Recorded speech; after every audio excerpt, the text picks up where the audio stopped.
In this video, we shall be talking about array destructuring. We shall also look at how we used to do it before ES6 and some of the benefits that we get by taking advantage of the ES6 syntax. My name is Kelvin, and I am a software developer based in Nairobi, Kenya. And my goal is to help you go through technical documentations so that you may have an understanding of the tools that you're working with. If you're new here, don't forget to subscribe, like this video, and leave a comment below. In case we mention any link in this video, you can find it in the description section of this video. Let us jump right in.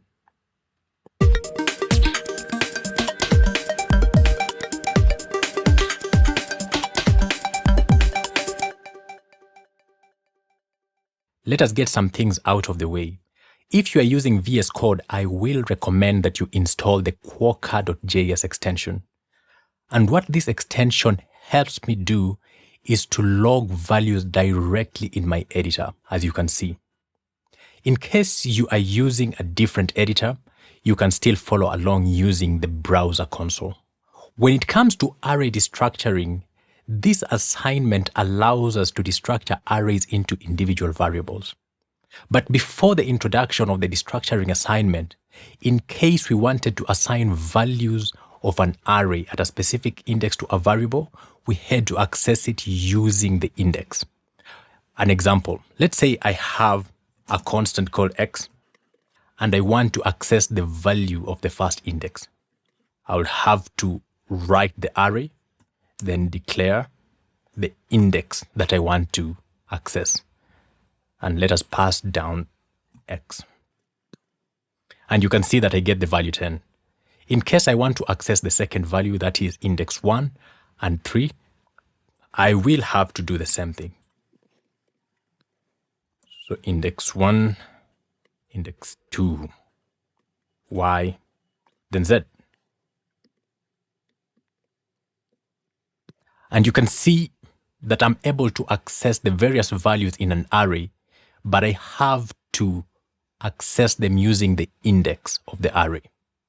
And you can immediately see that we are writing a lot of code. And as I had mentioned in one of my videos, one of the things you'll notice about ES6 is it helps us write very short and concise code. So let us see how ES6 solves this problem. With the destructuring assignment, we can access values of an array as variables in the same line. We just have the square brackets.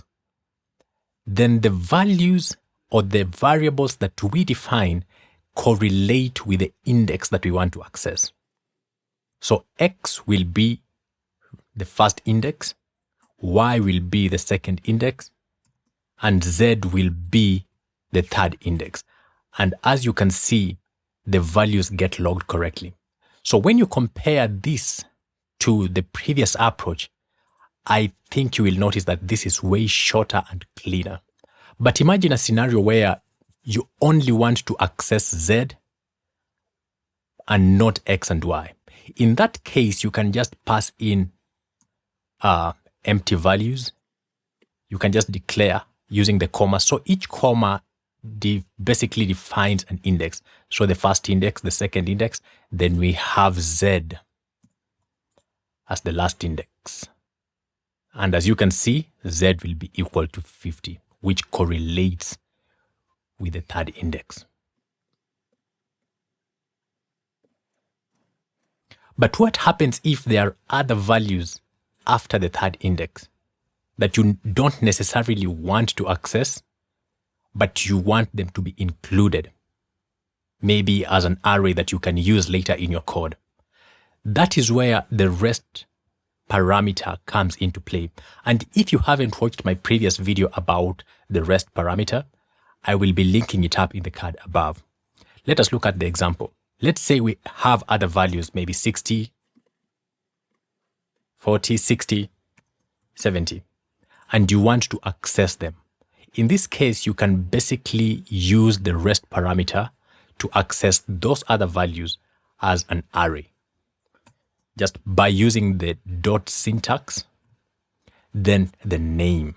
In this case, let us just use REST. And one thing to note is the name is user defined. So you can basically name it anything that you want. And as you can see, I access the first 3 items in the array.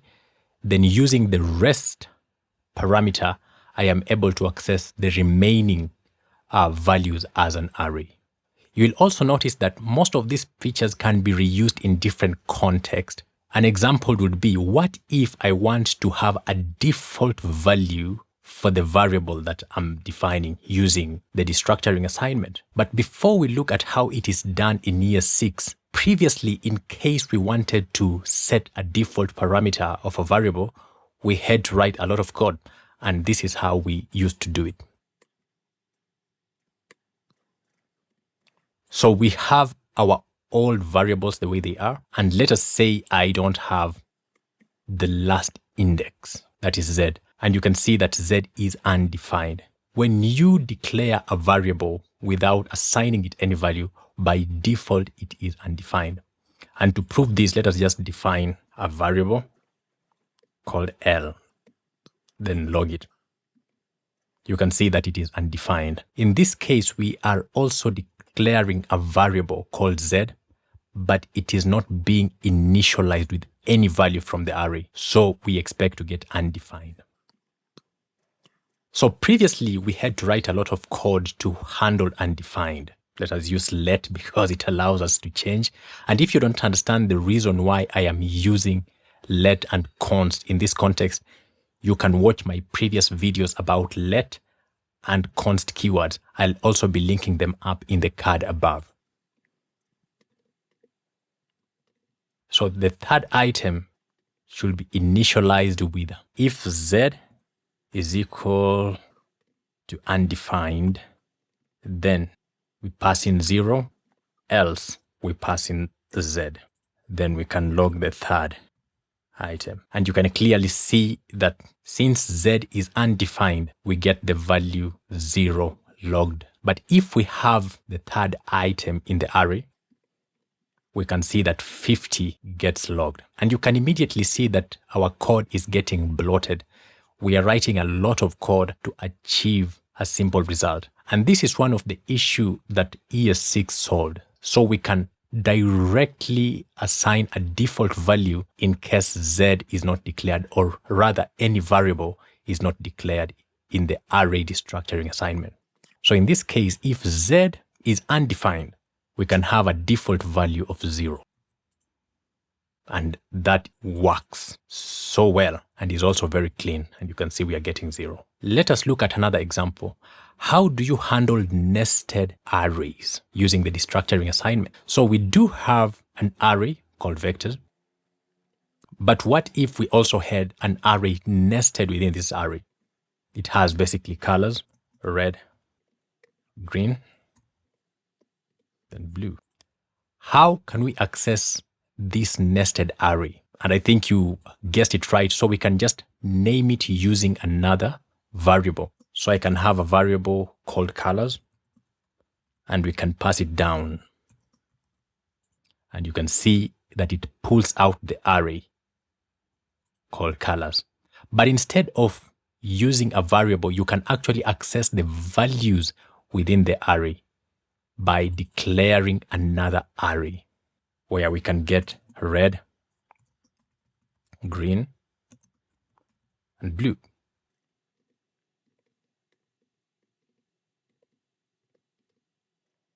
And you can see that we are able to access the values of the nested arrays directly.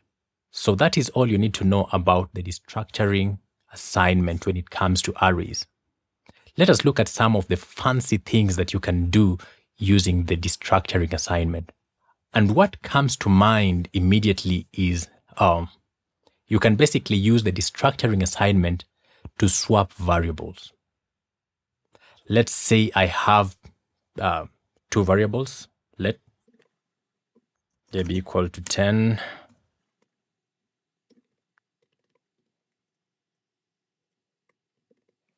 and what I want to do is I want the value of A to be 20 and the value of b to be 10, basically change the value assignment. But before we look at how we can use the destructuring assignment to do this, previously we had to use a temporary variable to manage the swap. So for the sake of example, let us just look at how we used to do it using the temporary variable. So I'll have another variable called temp. So we can say the temp variable, we can assign the value of a to the temp variable, then assign the value of a to b. So basically, we are taking the value of 10 and assigning it to the temp variable. Basically, we are assigning the value of a to the temporary variable as a temporary placeholder. Then we are moving or assigning the value of b to a. And third, we have to move the value of a to b, which is stored in the temporary variable. So b, which is still 20, will now be equal to the temporary variable. And you can see that we have safely managed to swap the two variables. So using the destructuring assignment, we can achieve the same result by just having a, b. Then the thing that you need to note is you have to reverse the value. So where a is on this other side, you have to assign it to b, and then a. And you,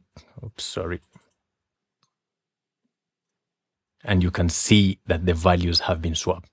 So this is one of the fancy things that you can also do using the destructuring assignment when it comes to arrays.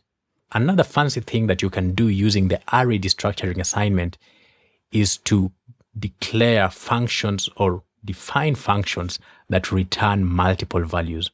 And a good example of this would be React, when you are using functional components and you call in the use state hook. It uses this style of development. Using the use state hook, it takes advantage of this feature. So what we shall do is I will declare or define a function called stats, which accepts two values. Then I will return an array. So the first result would be the sum of a and b. The second one would be the average. Then the third one will be the difference between a and b. So we can call the function and pass in the values. So const sum, average, then difference. 2010 sum. And you can see that we are able to get the multiple values. If you have found value in this video, don't forget to subscribe, like, and leave a comment below. All the links that have been mentioned in this video will be available in the description section. Thank you and see you soon.